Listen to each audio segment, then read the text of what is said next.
Hello everyone and welcome back to another YouTube video. If you are new around here, my name is Ansh and I'm an online fitness coach, a certified personal trainer and a nutrition specialist. And my whole goal with this YouTube channel is to make getting in shape with regards to nutrition, training, recovery and everything related to fitness as easy and as effective as I possibly can for you guys. I know what you guys are thinking. I did get a new haircut. For some reason, I just really felt like getting a buzz cut. So it's also extremely hot and my hair gets super curly and frizzy and it's just really hard to maintain. And it kind of becomes a pain in the ass if you ask me. But anyways, I hope you guys like it and I hope it suits me. I kind of like it. It feels kind of fresh to be fair. But today we're going to be talking about 3 nutrition hacks that are going to allow you to burn that last layer of stubborn belly fat if that is something that you really struggle with. And lastly, before we get into today's video, please don't forget to like, share and subscribe to the channel. So without further ado, let's jump straight into today's video. Okay, so the first thing I want to preface by saying is that regardless of what I say or what anybody else says, the only way you're going to lose stubborn belly fat is if you're in a caloric deficit. Caloric deficit basically implies that you are eating less calories than you actually burn in a day. So forget all the information I put in this video. If you aren't in a caloric deficit, then nothing else matters. So if you want to track your calories and you want to know how much you're supposed to eat in order to lose the weight, I'm going to link a calorie calculator down below. It is super simple. It takes you about 1 minute to actually track your calories or calculate your calories. So nutrition hack number 1 is actually having your biggest meal at night before you go to bed. So do you ever wonder why you feel super sluggish, sleepy and lazy after a big meal? For example, you ate a pizza or a burger or a sweet dish or something like that. You just feel like you need a nap or like you're gonna have that sugar crash, as they say. That's because when you have a meal that's rich in carbohydrates and protein, that's because through the protein-rich foods that you're eating in your big meal, it releases an amino acid called tryptophan. Now, tryptophan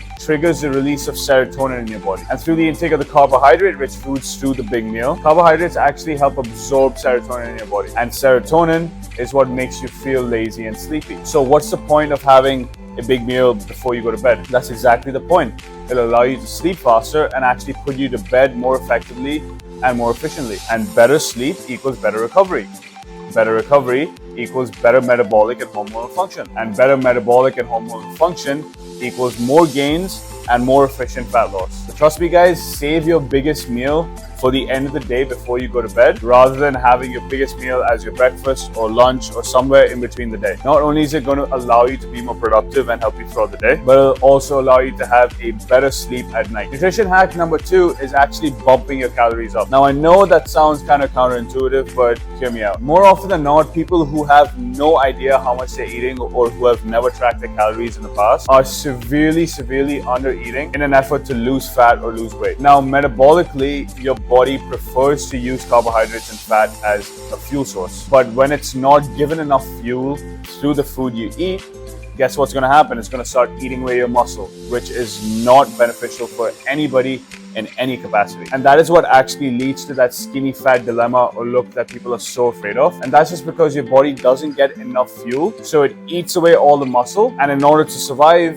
it holds on to whatever fat it has on it. That's why you see a bunch of people with really skinny arms and limbs, but they have a little gut to them because their body is trying to store whatever fuel it has in the form of fat. That combined with very less physical activity and lower levels of protein, carbs and fat is going to be one of the most detrimental things that you do in your fat loss journey or for your body in general. So bumping those calories up to just below your maintenance with a well-balanced proportion of fats, carbohydrates and proteins is going to give your body the fuel it needs to shed off the fat rather than the muscle. We want to preserve, if not build, as much muscle as we can because that is what your body needs metabolically to function at its highest capacity.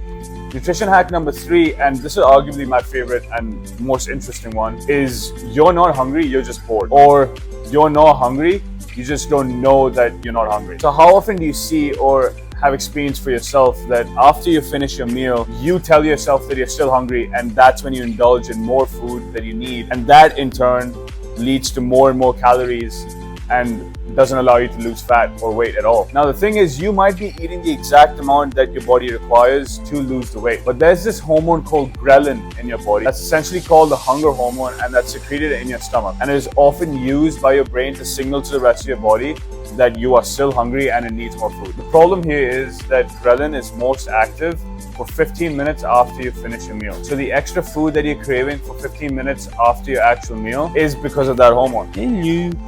Now, the opposing hormone to ghrelin is called leptin. Leptin is most active or starts to get active after 15 minutes of completing your meal when ghrelin starts to go down. So I encourage you guys to wait for 15 to 20 minutes after your meal to determine if you're actually hungry or not. So move around, do what you have to do for 15 to 20 minutes after you finish your meal, and then determine if you're hungry or not. Chances are you won't be. Do this again and again and again for every meal you have. You are going to save a lot of calories. So guys, I hope you found this video helpful. And if you did, please don't forget to like, share, and subscribe to the channel. It really means the world to me, guys, and I'm genuinely trying to help as many people as I possibly can through this channel. And also for coaching inquiries and free resources, links in the description. And if you really want the help, that is what I would highly suggest you guys to do. Like, share, subscribe to the channel, and I'll see you guys in the next one.